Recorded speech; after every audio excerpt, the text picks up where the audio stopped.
샬롬, 사랑하는 새벽나라 친구들 반갑습니다. 여러분과 함께 금요일 말씀을 묵상할 윤수신 전도사입니다. 예수님을 믿으면 행복해집니다. 성경은 예수님을 믿고 예배하면 행복해진다는 사실을 보여줍니다. 그러나 그 행복이 결코 세상이 말하는 행복은 아닙니다. 성경은 예수님을 예배한다고 해서 모든 일이 잘 되고 하는 일마다 잘 풀리게 되고 넉넉하고 풍요로운 삶만 살게 된다고 말하지 않습니다. 오히려 예수님을 믿고 예배할 때에 우리에게 더 많은 핍박과 고난이 다가온다고 말합니다. 하지만 성경이 더 분명하게 보여주는 것이 있습니다. 그것은 결코 핍박과 고난만으로 끝나지 않는다는 것입니다. 핍박과 고난 이후에 반전과 역전이 있음을 보여주는 것입니다. 오늘 말씀을 통해 하나님이 행하시는 그 역전의 시작을 살펴보기 원합니다. 오늘 말씀의 제목은 성도의 문제 해결법입니다. 오늘의 말씀은 출애굽기 5장 15절에서 6장 1절입니다. 이스라엘 반장들은 바로에게 가서 호소했습니다. 왜 종들에게 이렇게 하십니까? 저들이 종들에게 집도 주지 않으면서 벽돌을 만들어내라고 합니다. 종들이 매를 맞지만 잘못은 왕의 백성들에게 있습니다. 바로는 말했습니다. 게으름뱅이들 같으니라고. 그래, 너희가 바로 게으름뱅이들이다. 그러니까 너희가 자꾸 우리가 가서 여호와께 제사 드리겠다 하는 것이 아니냐. 가서 일이나 하라. 집은 주지 않을 것이다. 하지만 너희 할당량은 채워야 한다. 이스라엘 반장들은 하루치 벽돌 생산량은 줄어들지 않을 것이다 하는 말을 듣고 자신들이 곤경에 빠진 것을 알게 됐습니다. 이스라엘 반장들은 바로에게서 나오는 길에 자신들을 만나려고 기다리고 있던 모세와 아론을 보고 말했습니다. 당신들이 우리로 하여금 바로와 그 신하들이 보기에 냄새나는 존재가 되게 하고 그들의 손에 칼을 쥐어줘 우리를 죽이게 만들었으니 여호와께서 당신들을 보시고 심판하시기를 바랍니다. 모세가 여호와께 돌아와서 말했습니다. 여호와여, 왜 이 백성들이 학대를 당하게 하셨습니까? 왜 하필 저를 보내셨습니까? 제가 바로에게 가서 주의 이름으로 말한 이후로 바로가 오히려 이 백성들을 곤경에 빠뜨렸습니다. 그런데도 주의 백성들을 구해주지 않고 계십니다. 그러자 여호와께서 모세에게 말씀하셨습니다. 이제 내가 바로에게 어떻게 할지 보여주도록 하겠다. 내 강한 손으로 인해 그가 어쩔 수 없이 그들을 보내줄 것이다. 내 강한 손으로 인해 그가 어쩔 수 없이 그들을 자기 나라에서 내보내게 될 것이다. 모세는 하나님의 말씀에 순종하여 이집트 왕 바로에게 나아가 이스라엘 백성들을 놔줄 것을 요구했습니다. 그러나 바로는 이스라엘 백성들을 놓아주기는커녕 이 일을 빌미로 이스라엘 백성들을 더 강하게 괴롭힙니다. 예전에는 벽돌을 만들 때 필요한 짚을 주었지만 이제는 짚을 주지 않으면서 벽돌은 예전과 똑같이 만들라고 한 것입니다. 이 일로 인해서 이스라엘 백성들은 예전보다 더 고통하게 되었고 자연스레 그 원망은 모세에게 향하게 되었습니다. 이때 모세는 어떻게 했을까요? 함께 22절에서 23절 말씀을 읽도록 하겠습니다. 모세가 여호와께 돌아와서 말했습니다. 여호와여, 왜 이 백성들이 학대를 당하게 하셨습니까? 왜 하필 저를 보내셨습니까?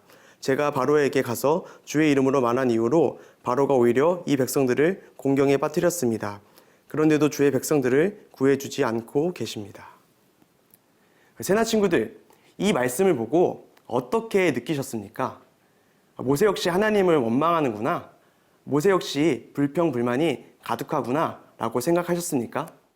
맞습니다. 모세는 지금 자신의 감정을 하나님께 있는 그대로 토로하며 부르짖고 있습니다. 그러나 이것이 잘못된 것이 아닙니다. 이것은 하나님께서 원하시는 것입니다. 모세뿐만이 아닙니다. 우리가 흔히 믿음의 사람이라고 말하는 많은 성경의 인물들이 이러한 기도를 했습니다. 이해되지 않는 상황 앞에서, 견딜 수 없는 고난 앞에서 하나님께 기도하며 부르짖었고 자신을 할 수 없다고 하나님께 기도하며 부르짖었습니다. 그리고 바로 그때 하나님의 행하심이 시작되었습니다. 마찬가지입니다. 우리가 우리에게 있는 그대로의 마음을 부르짖을 때, 우리가 연약하여 아무것도 할 수 없음을 고백하며 하나님께 도움을 요청할 때에 하나님께서 일하기 시작하십니다. 이것이 하나님께서 역사하시는 방법과 과정입니다. 사랑하는 새나 친구들, 우리 역시 부르짖기를 원합니다. 우리에게 다가오는 고통과 시련 앞에서 포기하고 가만히 있는 것이 아니라 바로 그 자리에서 부르짖기 원합니다. 있는 그대로의 마음을 하나님께 부르짖기 원합니다. 바로 그 부르짖음의 자리에서부터 하나님이 일하시기 시작하실 것입니다. 부르짖음을 들으시고 역사하시는 하나님을 기억하며 앞으로 나가는 것, 그것이 믿는 자들이 문제를 해결하는 방법입니다.